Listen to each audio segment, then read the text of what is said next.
그러니까 제가 오늘 날씨가 너무 좋아서 나왔잖아요. 이게 확실히 날씨가 풀리니까 기분도 많이 좋아지는 것 같아요.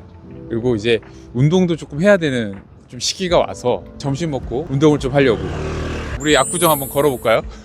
근데 이런 길이 있는 거를 아마 많은 분들이 좀 놓치시는 경우들이 되게 많아요. 지금 벚꽃이 만개해 있는데 이런 거 사실 보면서 이렇게 걸어주면 심리적으로 좀 안정도 되고 다리 우리 건강에도 되게 좋은 부분이 있는데 이걸 놓쳐요. 많이 안 걸어요. 저도 좀 많이 안 걸어서 이제 조금 올해는 좀 많이 걸어야 되겠다라는 생각으로 지금 조금 각성하고 있는데, 이제 날씨 따뜻하니까 봄맞이 산책할 거 아니에요? 그렇죠. 봄맞이 산책하는데 아마 우리 PD님도 아시지만 환자들이 갑자기 늘었죠.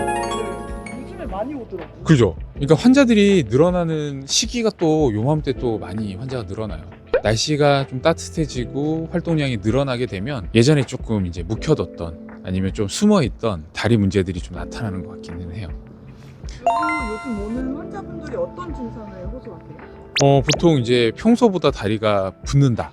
또 하나가 재밌는 게 제가 오늘 좀 걸어왔잖아요. 걸어오는 이유 중에 하나도 제가 지금은 약간 이제 딱딱한 구두를 신었는데 아침 저녁으로 신발 사이즈가 바뀐다라고 호소하시는 분도 있어요. 예전보다 발바닥이 좀 뜨겁다. 겨울에는 그나마 나았는데 지금 날씨가 좀 따뜻해지니까 발바닥이 뜨겁고 땀도 많이 난다. 이렇게 표현하시는 경우도 꽤 많거든요. 이제 말로만 들으면 별로 불편할 것 같이 안 보일 수 있는데 실제 환자분들은 굉장히 좀 불편해서 오시게 되는 거죠. 발이 붓는다고 생각하시면 됩니다. 이게 예전에는 이게 붓는 게 자연스러운 현상이라고 생각들을 많이 했어요.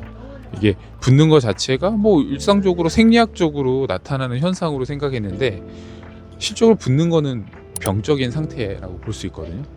그게 어느 정도 붓느냐에 따라서 생활의 불편감이나 심한 경우에는 이제 외형적인 변화까지도 심하게 나타나기 때문에 그런 부분들에 대해서 고민을 하고 좀 인지를 할 필요가 있다고 생각이 들죠. 이제 아침 저녁으로 신발 사이즈가 달라진다라는 분들이 실제 또 꽤 있어요. 이걸 가볍게 여기시면 절대 안 됩니다. 혈류 흐름이 원활치 않다는 사실은 신호일 수 있거든요. 신발 사이즈가 아침 저녁으로 달라진다는 거는 몸에 그만큼 변화가 굉장히 좀 심하다고 생각을 하셔야 돼요. 이거는 몸이 분명히 내가 문제가 있다라는 신호를 보내주고 있기 때문에 그걸 절대 가볍게 넘기시면 안 되죠. 뭔가 혈류 흐름이 좋지 않으면서 이미 우리 몸 안에서는 정맥 혈류의 정체나 만성 정맥 부전이라고 하는 하지 정맥류가 진행되고 있다라고 하는 신호일 수가 있는 거죠. 우리가 하지 정맥류를 진단을 할 때 임상적인 기술을 보게 되면 한 중간 정도 단계, 그러니까 1단계부터 6단계까지 있다라고 하면 중간에 한 3단계 정도에서 단계의 부종을 항상 설명을 드리거든요. 붓는다는 거는 몸 안에서 체액이 저류가 되고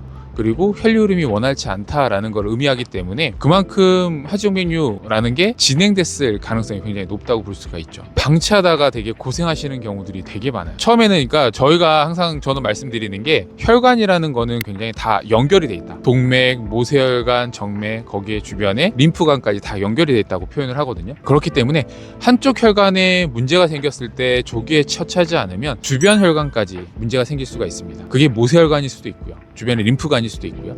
혹은 동맥까지도 연관이 될 수 있고요. 주변에 있는 것들까지 손상을 입다 보면 결국에는 그 주변에 있는 조직들, 장기들까지도 문제를 일으킬 수 있어요. 혈관 주변에는 근육이 감싸기도 하고 혹은 피부 조직이나 혹은 신경도 지나가죠. 이런 부분들까지도 영향을 미칠 수가 있어요. 심한 경우에는 그 부위에 혈전이 생기기도 하고 혈관에 조직의 변성이 생겨서 피부 변화나 혹은 근육의 변화나 이런 것들도 생길 수 있고 신경에 염증들이 생겨서 우리가 느끼지 못했던 이제 통증, 원인을 찾지 못했던 뭐 저림이나 통증이나 이상 감각들, 시리거나 화끈거리는 이런 증상들도 나타날 수가 있는 거죠. 무조건 뭐 치료를 해라, 시술을 해라 이런 것들보다 내가 몸이 보내는 신호를 조금 아셨으면 좋겠어요. 몸이 보내는 신호를 일단은 먼저 아신다.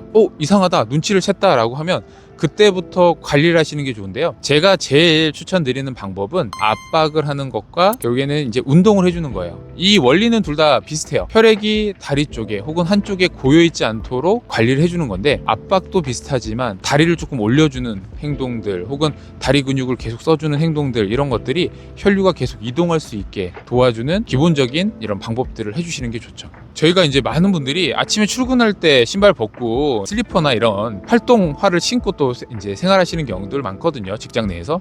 그런데 그렇게 활동하시고 저녁에 똑같이 이제 집에 가시려고 퇴근하려고 신발을 갈아 신는데 만약 그 사이즈가 안 맞는다라고 했을 때는 몸이 보내는 분명히 이상 신호이기 때문에 그걸 간과하시면 절대 안 되고요. 특히나 지금처럼 날씨가 따뜻해지고 있는 이런 계절에는 더더욱 그 변화가 잘 나타날 수가 있습니다. 그래서 그런 신호들이 나타났다라고 하면요, 그때부터는 관리를 꼭 하셔야 됩니다. 그런데도 이런 신호들이 계속 보이고 증상이 악화된다, 이런 경우에는 전문가를 만나서 진단을 받고 치료를 하시는 게 여러분들을 위해서 더 좋을 것 같습니다.